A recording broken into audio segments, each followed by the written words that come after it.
Yes, नमस्कार विद्यार्थी मित्रांनो, स्वागत आहे तुमचं एकाग्र अकॅडमीमध्ये.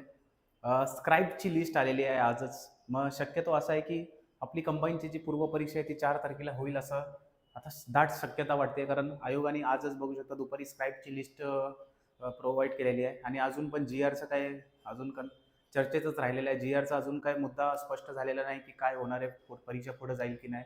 म्हणून 4 तारखेलाच होणार आहे. त्याच अनुषंगाने अभ्यास करायचा आहे. त्याच अनुषंगाने आपले जे ह्या लास्ट वीकमधले जे पी-वाय-क्यू चालू आहेत सगळे जे मेन्सचे आहेत, मेन्सचे पण आपण संपवत आणलेले आहे पी-वाय-क्यू, म्हणून ते पण इम्पॉर्टंट आहेत. म्हणजे पॉलिटीचे थोडेफार राहिलेले आहेत, ते आपण प्रश्न डिस्कस करणार आहोत. 2024चं बघू शकता की अ, अ, गट क च्या मेन्सचे पी-वाय-क्यू आणि तसेच मग आपले थोडंफार जे राहिलेले होते जे मेन्सला आपले होते राज्यसेवेच्या, तिकडले थोडे पी-वाय-क्यू घेऊन आलेलो आहोत. आपण डिस्कस करायचं एक एक करून. 2024चा जे गट ब चा मेन्स झाला, गट क चा मेन्स झाला, त्याचा पी-वाय-क्यू आहे. 21 सप्टेंबरला काहीतरी परीक्षा झालेली. येस. खालीलपैकी कोणते कथन योग्य, म्हणजे खालीलपैकी योग्य कथने ओळखा. कोणत्याही व्यक्ती ती भारतीय नागरिक आणि 35 वर्षे पूर्ण वयाची असल्याखेरीज राज्यपाल म्हणून नियुक्ती होण्यास पात्र असणार नाही लिहिले. पात्र असणार नाही. येस. नेक्स्ट स्टेटमेंट बघूया. आपल्याला योग्यच विचारले ना. Select the correct statement. Okay. Next. राज्यपाल संसदेच्या दोघांपैकी कोणत्याही सभागृहाचा किंवा पहिल्या अनुसूचित विधिनिर्दिष्ट केलेल्या कोणत्याही राज्याच्या विधानमंडळाचा सभागृह सदस्य असणार नाही. हे पण बरोबरच आहे. हे पण बरोबरच आहे की जर 35 वर्षाच्या कमी असले तर आणि भारतीय नागरिक नसल्यावर तो राज्यपालपदी निवडला जाऊ नाही शकत. जेव्हा एकाच व्यक्तीस 2 किंवा अधिक राज्याचा राज्यपाल म्हणून नियुक्त केले, म्हणजे 7वी घटना दुरुस्तीनुसार राज्यपालास द्यायच्या वित्त लब्धी आणि भत्ते त्याचा खर्च संसद आदेशाद्वारे निर्धारित करील अशा प्रमाणात त्या राज्यांमध्ये विभागून दिला जाईल ना. असं नाही दिसत, कारण allowance payable to the governor shall be allocated among the states in such proportion नाही. प्रपोर्शननुसार नाही आहे, हे चुकीचं आहे. आणि ब will be the only right answer. Next. परत योग्य विधाने ओळखा. प्रत्येक राज्याचा राज्यपाल उच्च न्यायालयाचा न्यायाधीश म्हणून नियुक्त होण्यास जी व्यक्ती अर्हता प्राप्त असेल अशा व्यक्तीस राज्याचे महाधिवक्ता म्हणून नियुक्त करेल. बरोबर आहे. येस. नेक्स्ट. महाधिवक्ता राज्यपालाचा मर्जी असेपर्यंत पद धारण करील आणि राज्य विधिमंडळाला निर्धारित करेल असे पारिभाषिक मिळेल. म्हणजे the advocate general shall hold office during the pleasure of the governor. बरोबर आहे. And shall receive such remuneration as the state legislation may depend. State legislation नाही, इथं पण राज्यपालच डिफाईन करतो, म्हणून फक्त राईट आहे. बघू शकता की आत्ताचा मेन्सचा पेपर कसा आलेला आहे. हा थोडाफार आपल्याला ट्रिकी स्वरूपाचा दिसतो. खालील राज्याच्या त्याचा विधान परिषदेच्या जागानुसार चढता क्रम लावा. चढता क्रम म्हणजे असेंडिंग ऑर्डर लावायचे. येस. म्हणजे विधान परिषद लिहिलंय, काउन्सिल लिहिलंय. Yes, council, Vidhan Parishad. मग सर्वात जास्त बट ऑब्वियसली कुठे आहे? उत्तर प्रदेश आहे. येस, सर्वात जास्त उत्तर प्रदेश. क कुठे आहे? अच्छा, नाही, क लास्टला असणार ना. क लास्टला असणार, तोच उत्तर असणार. क इकडं पण आहे, सगळीकडेच क आहे. आणि उत्तर प्रदेश नंतर आपल्याला माहिती आहे की महाराष्ट्र जो राज्य आहे त्याच्यातच आपल्याला दिसतं की जे सेकंड नंबरचा हायेस्ट असणार, म्हणजे क च्या पहिले पाहिजे. इकडं आहे, इकडं आहे. हा ऑप्शन गेला, हा ऑप्शन गेला. येस. म्हणजे आता सर्वात कमी मग कुठं असणार? ड तर दिसते आपल्याला. तेलंगणामध्ये सर्वात कमी विधान परिषदेच्या जागा आहे. त्याच्यानंतर मग तेलंगणा नंतरच काय बनलं ते, म्हणजे आंध्र प्रदेशचाच तुकडून तेलंगणा बनलं. मग आंध्र प्रदेश दुसऱ्या नंबरवर गेला. तिसऱ्या नंबरवर कर्नाटक आहे. चौथ्यावर महाराष्ट्र आहे. विधान परिषदेच्या जागा येतात. आणि 5व्यावर उत्तर प्रदेश आहे. म्हणजे ड ड ब ई अ क, ऑप्शन क्रमांक 1 is the right answer. Yes. Next. असलेच प्रश्न येणार, लक्षात ठेवा. संविधान सभेबाबत अयोग्य कथन ओळखा. सिंह हे संविधान सभेचे चिन्ह म्हणून स्वीकारण्यात आले आहे. हे चुकीचं आहे. ऍक्च्युली सिंह नाहीये, हत्ती आहे. एलिफंट इज द सिम्बल आहे. अयोग्य विचारायचं, तर असणारच. झाला ना, मग एकाच आन्सर भेटतंय, फक्त. अयोग्य विचारले, वरीलपैकी नाही तर असणारच नाही, कारण हत्ती हे माहिती आहे. बी एन राव संविधान सभेचे कायदेशीर सल्लागार, परफेक्ट आहेत. एम बी आर अय्यंगर हे संविधान सभेचे सचिव होते, हे पण परफेक्ट आहे. लक्षात ठेवा, H V R Iyengar was the secretary of the constituent assembly. हा बऱ्याच वेळा आपण वाचत नाही. आता या पी-वाय-क्यू मधनं आपल्याला हेच वाचायचं आहे की सेक्रेटरी कोण होते कॉन्स्टिट्युएंट असेंब्लीचे, तर अय्यंगर होते, जे सेक्रेटरी होते. चला. नेक्स्ट. खालील अयोग्य कथने ओळखा. अयोग्य लिहिले म्हणजे परत एकदा इनकरेक्ट. एखादी व्यक्ती भारतीय नागरिक आणि डॅश असल्याशिवाय सर्वोच्च न्यायालयाच्या न्यायाधीश म्हणून नियुक्तीस पात्र असणार नाही. काय असल्याशिवाय? एखाद्या उच्च न्यायालयाच्या अथवा अशा 2 किंवा अधिक न्यायालयाच्या निदान सलग 10 वर्ष न्यायाधीश, एखाद्या उच्च न्यायालयाच्या अथवा अशा 2 किंवा अधिक न्यायालयाचे निदान सलग 5 वर्ष अधिवक्ता, हे पण ॲक्च्युली चुकीचं आहे. राष्ट्रपतीच्या मते विख्यात विद्येत हे तर राईटच आहे. म्हणजे आपल्याला असल्याखेरीज ना, असल्याशिवाय विचारले आणि अयोग्य विचारले. अयोग्य म्हणजे अ आणि ब इज अयोग्य. येस, कारण अ आणि ब हेच नाही आहे, एलिजिबिलिटीच नाही आहे. प्रश्न बरोबर समजून घ्या. असले प्रश्न समजून घेण्याचं बरोबर असतं. इनकरेक्ट विचारले आणि स्टेटमेंटमध्ये पण दिले की unless he is a citizen of India and म्हणजे काय असलं पाहिजे, म्हणजे हे राईट येत होतं, बट अयोग्य विचारले म्हणून both A and B is the right answer. Yes. अयोग्य विधाने अनुच्छेद 137 नुसार संसदेने केलेल्या कोणत्याही कायद्याच्या तरतुदीच्या किंवा अनुच्छेद 145 अन्वये करण्यात आलेल्या कोणत्याही नियमाना अधीन राहून सर्वोच्च न्यायालयाला त्याने अधिघोषित केलेल्या कोणत्याही न्यायनिर्णय किंवा केलेल्या आदेशाचे पुनर्लिखन करण्याचे अधिकार असेल. यस आहे. अनुच्छेद 141 नुसार सर्वोच्च न्यायालयाने घोषित केलेला कायदा भारताच्या राज्य क्षेत्रातील सर्व न्यायालयावर बंधनकारक असेल. यस, दोन्ही पण बघू शकता योग्य आहे. 141चा पण आणि 137चा पण. यस, सर्वोच्च न्यायालयाने घोषित केलेल्या कायदा भारताच्या राज्य क्षेत्रातील सर्व न्यायालयावर बंधन करत असेल. त्याचाच बोलतो की कोर्ट ऑफ रेकॉर्ड्स. 370 अंतर्गत कोणत्या राज्याला विशेष दर्जा दिलेला आहे? जम्मू काश्मीर. डिरेक्टली 370 आपण कायदा काढण्यात आलेला आहे. डेट पण लक्षात ठेवायची आहे, ती 5 ऑगस्ट 2019 काहीतरी आहे ती डेट, लक्षात ठेवायची आहे आपल्याला. नेक्स्ट, भारतीय संविधानाच्या कोणत्या भागात मूलभूत कर्तव्य नमूद आहे? सोपा प्रश्न होता, भाग 4A. मेन्समध्ये 15 प्रश्न असतील, त्याच्यापेक्षा आपल्याला माहिती आहे 6 ते 7 प्रश्न सोपेच असतात. त्याच्यातलाच बघा हा वन लाईनर एकदम सोपे प्रश्न. नेक्स्ट, अनुसूची 8 मध्ये एकूण किती भाषांचा समावेश आहे? 22. डिरेक्टली हे बघू शकता. असे मार्क कुठेच गेले नाही पाहिजे तुमचे, वन साइड स्कोर आला पाहिजे या सगळ्या प्रश्नांमध्ये. नेक्स्ट, मुख्यमंत्रीबाबत योग्य कथने ओळखा. तो राज्याचा नियोजन मंडळाचा अध्यक्ष असतो, तो झोनल काउन्सिलचा अध्यक्ष असतो ना, झोनल काउन्सिलचे अध्यक्ष गृहमंत्री असतात, तो आंतरराज्य परिषदेचा उपाध्यक्ष असतो ना, तो राज्य सरकारचा मुख्य प्रवक्ता असतो. यस, अ आणि ड is the right answer.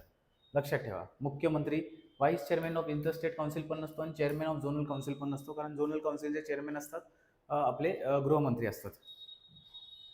Next, खालीलपैकी कोणते मूलभूत कर्तव्य नाही विचारले?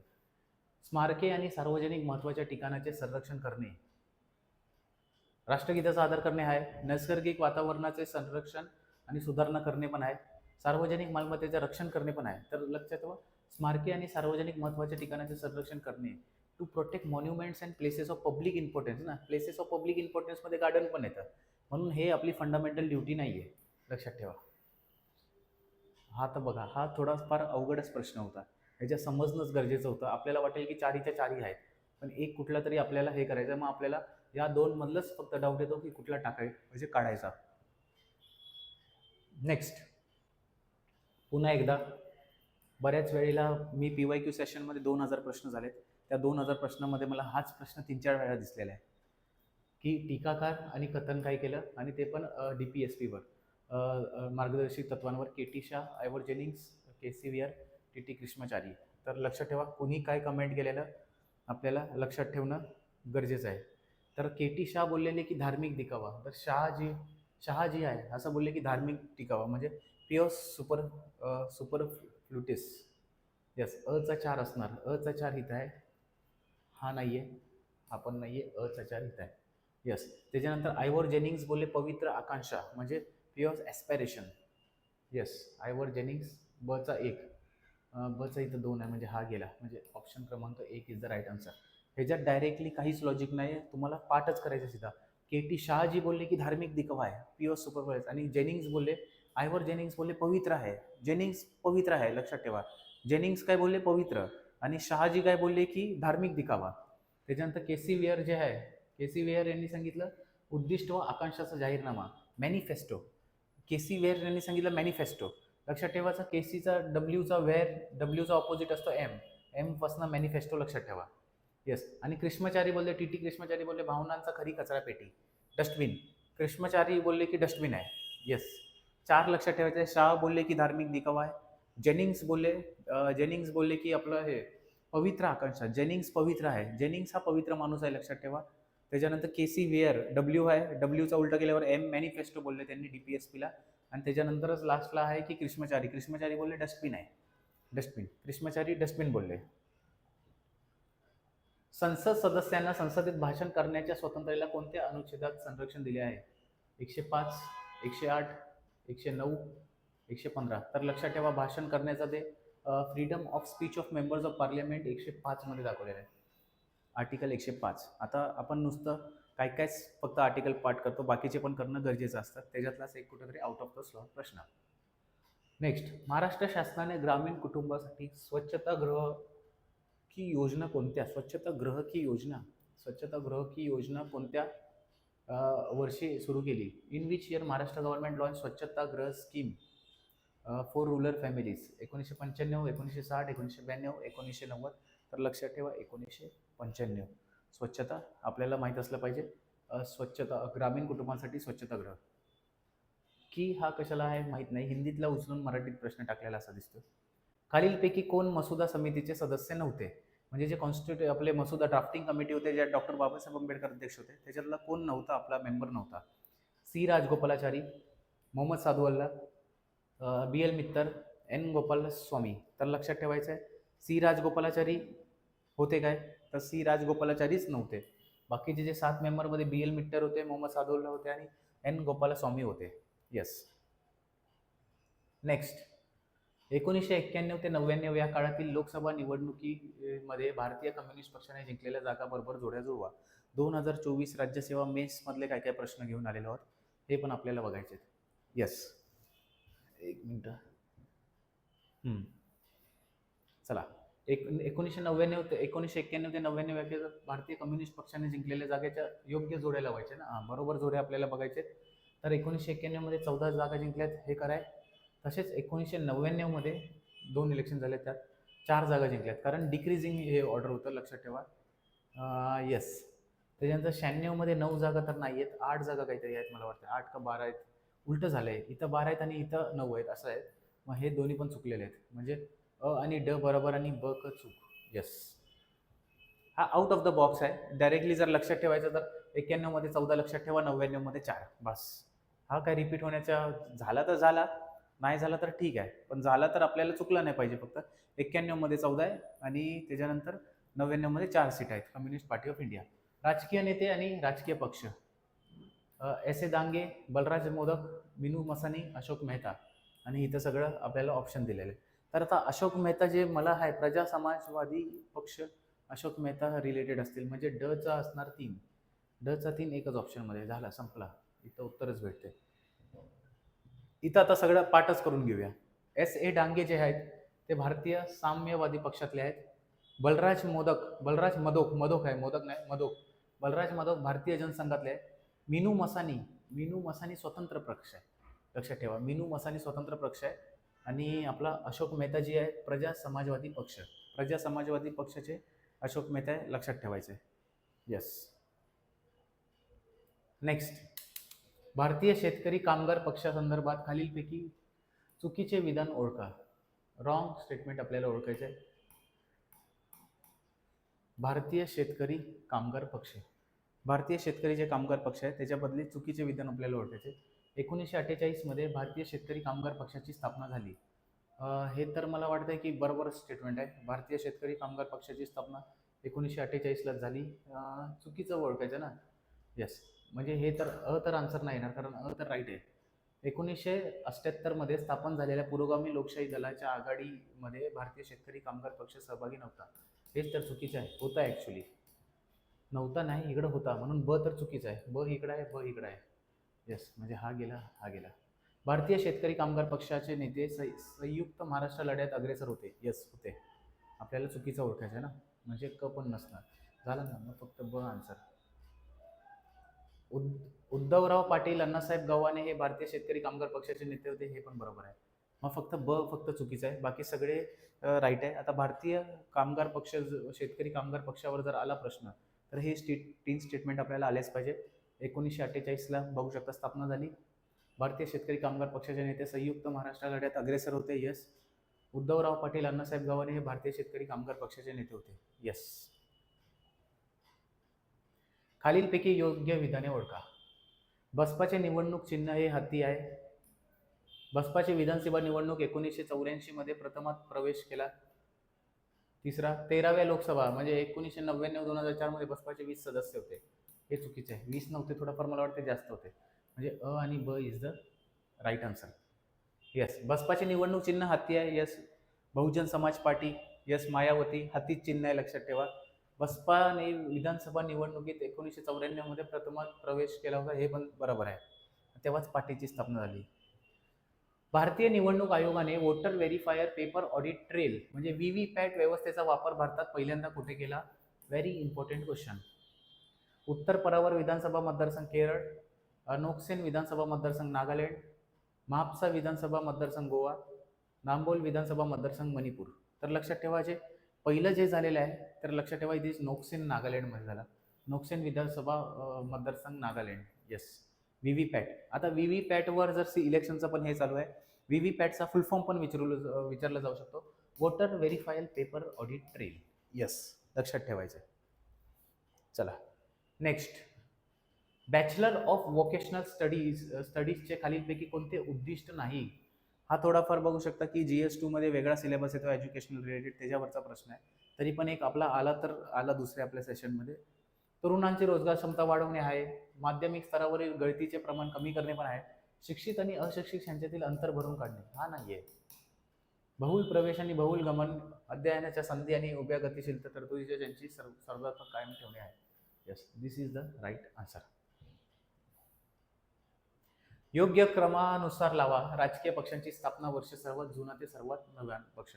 सर्वात नवीन पक्ष जर आपण बघितलं, राष्ट्रवादी काँग्रेस पार्टी आहे काय ह्याच्यात? भारतीय राष्ट्रीय काँग्रेस 1885, भारतीय जनता पार्टी तर 80च्या आसपासचे, 1980 का 84च्या आसपासचे, 82 काहीतरी पकडा.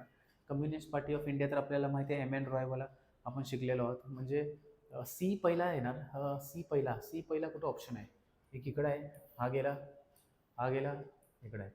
सी नंतर भारतीय जनता पार्टी आलाय, पण नाही, कम्युनिस्ट पक्ष आहे. 1900 मला वाटतंय 25च्या आसपासचा पक्ष आहे, 1925च्या आसपास. MN रॉयवाला म्हणजे येणार. सेकंड CADB's राईट आहे आन्सर. त्याच्यानंतर मग बघू शकता डी आला, भारतीय जनता पार्टी आला, आणि तृणमूल काँग्रेस पण 1999च्या आसपास आहे. राष्ट्रवादी काँग्रेस आणि हे सगळं बघितलं तर यस, हा प्रश्न येऊ शकतो. भारतातील परिसीमन आयोगासंबंधी पुढील विधानांपैकी कोणते विधान सत्य आहे? Statement about delimitation commission in India are true. Right काय? या आयोगाला सीमा आयोग असेही म्हणतात. हे पण बरोबरच आहे ॲक्च्युली. यस. भारतात आजपर्यंत 5 वेळा परिसीमा आयोगाची स्थापना झाली आहे. 5 नाही, लय वेळा झाली आहे. 7-8 वेळा दिसतं आपल्याला. 7-8 वेळा पण आहे, 3 वेळाच दिसतं ॲक्च्युली, कारण मग त्याच्यानंतर चेंजेस होत गेले. या आयोगाच्या आदेशांना कायद्याची ताकद असते आणि त्या आदेशावर न्यायालयात प्रश्न उपस्थित करता येत नाही. येस, बरोबर आहे. का केलं? माझा मतदारसंघ इथंच कशाला टाकला? एवढंच कशाला टाकला? हे आपण नाही हे करू शकत. या आयोगाच्या आदेशाच्या प्रति लोकसभा तसेच संबंधित राज्य विधी मंडळापुढे सादर करण्यात येतात आणि ते त्यांच्या गरज असल्यास बदलू सुचवू शकतात. येस, गरज असल्यास नाही शकत. येस, बदल सुचवू नाही शकत. आणि मग त्याचंच काय झालं? मग राजकीय हस्तक्षेप आल्यावर मग संपलंच ना. आपल्या आपल्या हिशोबानंच पार्टी आपल्या आपल्या हिशोबानंच मग मतदारसंघ नेमतील. म्हणून हे चुकीचं आहे. आणि क इज द राईट आन्सर. समग्र शिक्षा संबंधी पुढील विधानापैकी सत्य कोणते आहे? आता लक्षात ठेवा की हे पॉलिटीमध्ये आलेले प्रश्न आहेत, पण राज्यसेवा मेन्सला आलेले आहेत. थोडाफार वेगळ्या स्वरूपात असतं. थोडासा सिलेबसमध्ये एक्स्ट्रा व्होकेशनल एज्युकेशन आणि हे सगळे टॉपिक्स असल्यामुळे हे सगळं आपल्याला दिसतात टॉपिक. समग्र शिक्षा अभियान 2018-19 पासून सुरू झाले.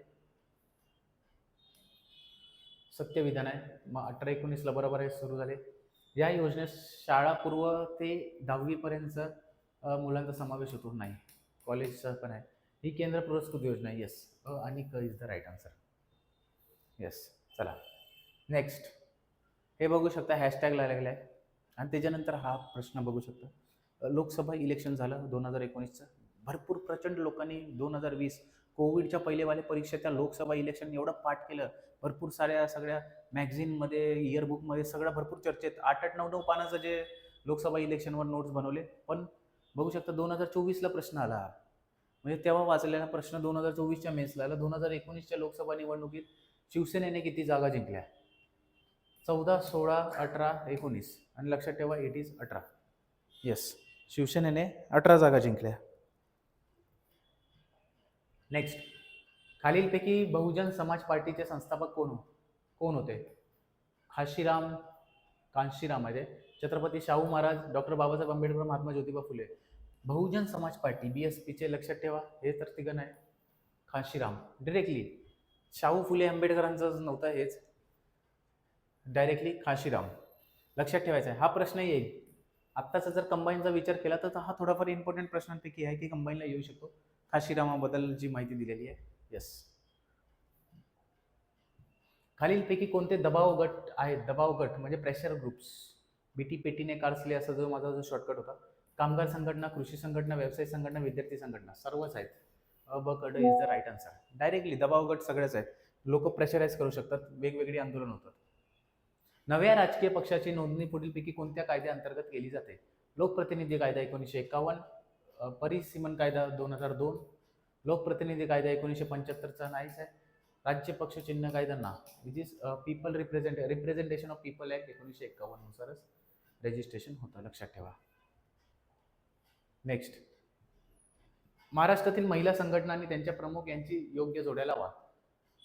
नीलम गोरे, भारतीय महिला फेडरेशन नाही आहे.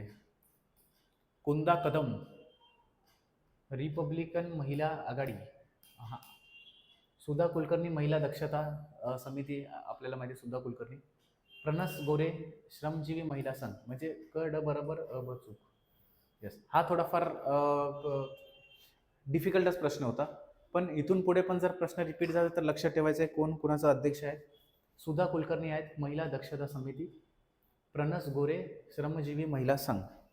येस, काय अपडेट आहेत? काय नाही. ओके, चला. सुधा कुलकर्णी, महिला दक्षता समिती. Women vigilance committee, Sudha Kulkarni. आणि गोरे जे आहेत, प्रणस गोरेजी, Shramjivi women's union. Next, EVM VVPAT यांचे आयुष्य संपल्यावर निर्धारित नियामकानुसार ते नष्ट करण्यासाठी कोणत्या ठिकाणी पाठवले जातात? केंद्रीय प्रदूषणसाठी कशाला पाठवते? भारतीय निवडणूक आयोग तर सोडा, स्वतःच एकतरी लफडेमध्ये. इलेक्ट्रॉनिक्स मंत्रालय पण नाही. चल, जी कंपनी VVPAT आणि EVM मशीन बनवते त्यांच्याकडेच पाठवले जातात, that is Bharat electronics limited आणि electronic corporation of India limited, ECIL. आता जर प्रश्न आला की भारतात EVM मशीन आणि VVPAT मशीन कोण बनवतंय, तर BEL, भारत इलेक्ट्रॉनिक्स लिमिटेड आणि electronic corporation of India limited. लक्षात ठेवायचं, या दोन्ही कंपनी सरकारी कंपनी आहेत दोन्ही पण. नेक्स्ट, भारतातील निवडणूक सुधारणा संदर्भातील खालील विधाने विचारात घ्या. 2014 पासून सर्व स्तरावरील निवडणुकांमध्ये मतदारांना नोटाचा पर्याय देण्यात आला. येस, बरोबर आहे, नोटा तेव्हापासून झाला ना, नन ऑफ द अबाव. 2019 पासून इलेक्ट्रॉनिक मतदान यंत्रणासोबत VVPATचा वापर सुरू झाला, हे पण बरोबर आहे. VVPAT म्हणजे तुम्ही जर समजा इथं भारतीय जनता पक्षाला वोट टाकलं, मग त्याचा सिंबल आणि कुठल्या पक्षाचे नाव आहे तो चिट स्लिप प्रिंट होते. येस, त्याच्यानंतर राष्ट्रपती पदाच्या निवडणुकीमध्ये 7 सूचक व 7 अनुमोदक नाही, 50 लागतात. उपराष्ट्रपती पदाच्या निवडणुकीमध्ये 30 नाही, 50 नाही लागत. इथं 30 लागतात का 20 लागतात काहीतरी. येस, म्हणून हे बरोबर कड चूक. हा प्रश्न आयोगाने कॅन्सल केलाय, कारण बरेच सारे मिस्टेक आहेत या प्रश्नात. हा पण प्रश्न आयोगाने बघू शकता कॅन्सल केलेला आहे. असे थोडेफार जे असतात प्रश्न की नोटा उपलब्ध झाला, राजकीयापासून माहितीचा अधिकार कक्षेत आणला गेला, हे सगळं कॉन्ट्रोवर्शियल प्रश्न आहेत ना, कारण नेमकं माहितीच्या अधिकारात काय आणलं गेलं ते आपल्याला एक्झॅक्टली माहीत नसतं. सोशल मीडिया प्लॅटफॉर्मचा प्राथमिक उद्देश काय आहे?